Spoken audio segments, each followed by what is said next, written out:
Mga kabisnes naming minamahal, makikisuyo po kami. Naglalambing po kami sa inyo. Kung maaari po sana ay pakisuportahan natin Analisa Reality Vlog. Analisa Reality Vlog.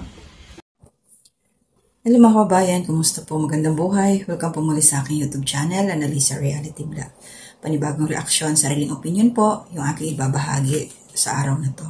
At bago ko ituloy yun, maraming salamat po sa mga bagong pasok, yung mga galing po kay Kabayan MK Inday Ukray, yung kasamaan ko pong reactors, yung mga nakasuporta po sa kanya na pumasok po sa akin munting kubo, maraming salamat po.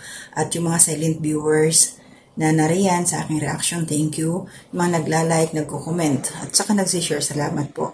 At saka yung salamat din po sa hindi ninyo pag-skip ng ads. At suportahan po natin si Pinuno Ka-Business, Ka-Business Official, Papa Rins TV, and Ka-Business Family. At yung mga kasamaan ko na rin po mga reactors. Anime Reactors TV, Taong Gala, Kalingap Turak, Ma'am Fleurs Channel, MK Inday Ukray, Albinda Mix Vlog, Katangay PLC, at Kamix Vlog.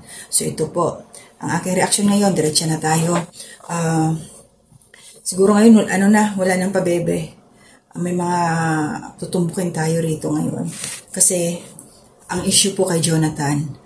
At ito nga ho, isang araw nang nakalipas, part 1 po ako, na lumabas po si Pinuno Ka-Business. Lumabas na siya, nagkaroon na siya ng time para puntahan si Jonathan. Kasi nga, magulo na, may mga naglabasan na ng mga kabuti, nakisawsaw na, at nakita natin yung mga kawalan ng respeto talaga dito, na nag-vlog kay Jonathan, na lingid sa kaalaman ng Pinuno Ka-Business. Alam naman natin kahit doon kila Kuya Bal, kila Kalinga Prab, once na ikaw ang naka-scout, ikaw ang magbablog. Kung gusto mo, magpaalam ka.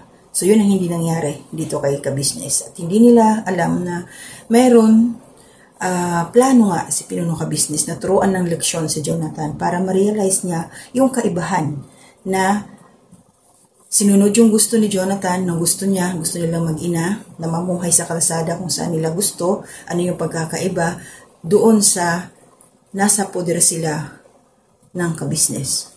Kumbaga pinalaya sila, as in, sige, sundin niyo yung gusto ninyo, titingnan natin kung ano yung magiging resulta. Kaya lang, ang naging resulta, napasama. Bakit napasama? Pumasok ko sila body, hindi nagpaalam, blinag si Jonathan.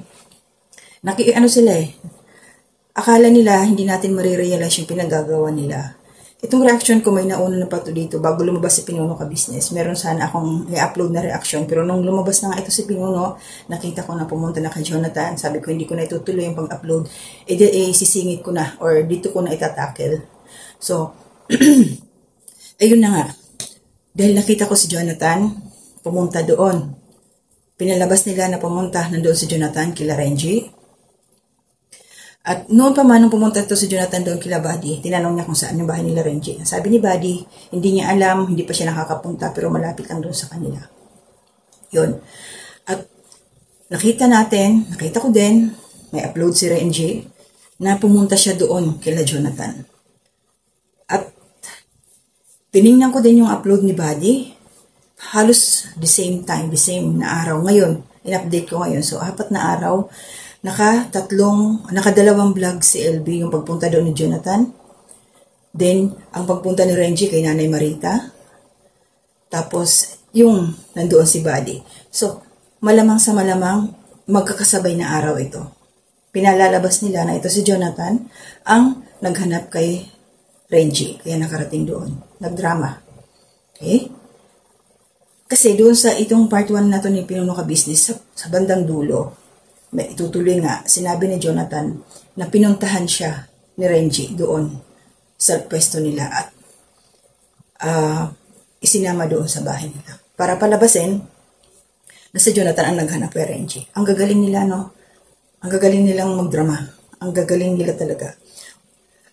Excuse me, noon pa man, ito na lumalabas na naman talaga na wala silang respeto.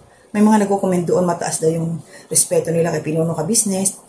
Ito sila Buddy, ito sila Renji, mataas ang respeto dahil doon sa ginawa na, binabanggit sa Pinuno Ka-Business. So, lingid sa kaalaman, wala pala silang permiso.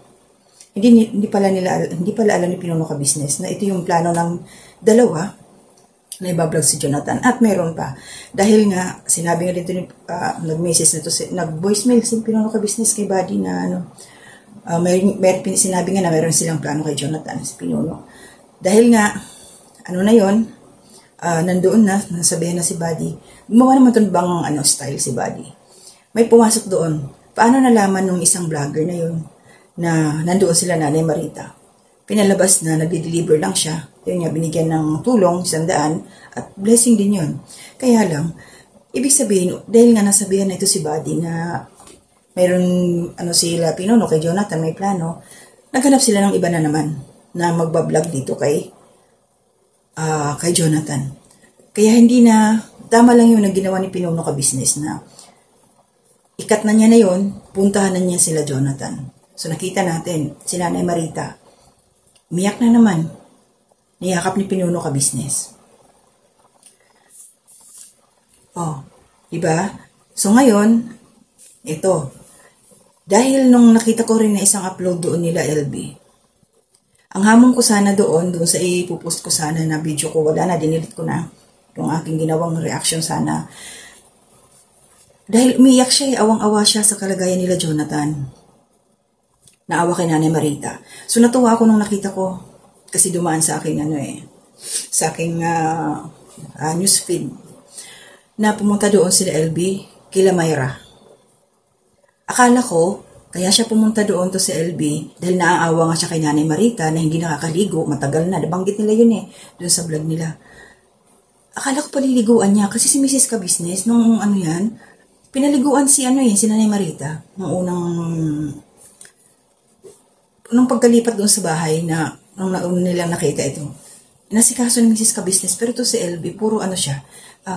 Naawa ko kay Nanay Marita, may paiyak-iyak pa siya So, tuwa ako doon talaga na pumunta siya nakita kay Ate Myra. Hindi naman na pala pinaliguan. Ikaw, kung ako sana kay Kabayan LB, kung naawa siya dahil babae siya. Babae siya. Nandoon na rin siya kay Ate Myra. Doon pwede naman makaligo si Nanay Marita. Dapat pinaliguan na lang niya. Siya ang nagpaligo. Mas bibilib pa ako na talagang totoo yung awa niya. Hindi yung vlog lang sila. Tapos sasabihin sa amin, may mga nagko-comment doon, kayong mga reactors, para lang daw kayo sa views. Hindi. Kami, nagre-react kami kung ano yung mga nakikita namin na paninira doon kay Pinuno Ka Business. Nakasuporta kami sa Ka Business Official. So, nagre-react kami, hindi nauuna doon sa nagbibideo, sa nagbablog. Reaction lang kami. Nagre-reaction kami. Ang talagang kumikita, nagbo-views dito, yung mga nag-vlog doon sa beneficiary ni Pinuno Ka Business. Tingnan nyo, nakatatlong vlog sila LB. Sila Kabayan Renji. Talagang nagpakitang tao pa sila na pumunta doon. Malasakit kunyari. Paiyak-iyak, awa-awa. Pero kung talagang may awa kayo kay Nanay Marita, yun nga, dapat tinulungan nyo si Myra na paliguan. Na sana sinabi nyo, Myra, paliguan natin si Nanay Marita. Ganito, bihisan natin. Kasi nangangamoy na. Matagal na hindi nakakapaligo Pero wale. Hindi naman. Kasi nga, yun ang views lang. Talagang pinuntahan pa nila doon sa lugar ni Jonathan. O sino ngayon yung mga walang respeto? At sino ngayon yung alam ko to si Jonathan, sinungaling to Pero hindi siya makakapagsinungaling doon sa punto na yung pagpunta niya doon kila Kabayan Renji. Kasi ang tawag ko ngayon dito kay Jonathan matalinong matching. Magulang na matching, mautak na matching. Ito si Jonathan. Ganon-ganon lang yan, pero grabe. Sabi nga ni Pinuno Ka Business, napaka-piloso po, matalino Talagang matching ito na matalino si Jonathan. Yun yung aking sa kanya. So yan mga kabayan, part 1 tayo. So hinahamon ko, sana talaga si LB na paliguan si Nanay Marita, pero hindi na mangyayari ulit yun na makapag-vlog pa sila kila Jonathan. Kasi lumabas na si Pinuno. Kasi sobra na Sobra na yung nasisira na dito si Pinuno na pinalalabas talaga na pinabayaan na yung mag-ina. Hindi naman pinabayaan Wala namang direkta na sinabi si Pinuno na bahala na kayo dyan, pabayaan ko na kayo. Wala naman So sino ngayon yung mga nagko-comment dyan? O di, kainin nyo yung mga sinabi nyo na hindi maganda kay Pinuno Ka Business.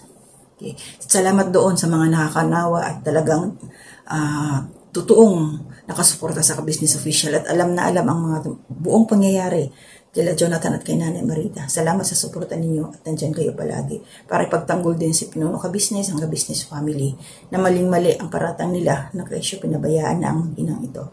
So yun po muna yung aking mga reaction. Hindi po muna ako magsa-shoutout. In general po, salamat sa aking mga subscribers, 3,032. Salamat po sa inyo, sa patuloy na suporta ninyo sa akin. Hanggang dito na muna. To God be the glory.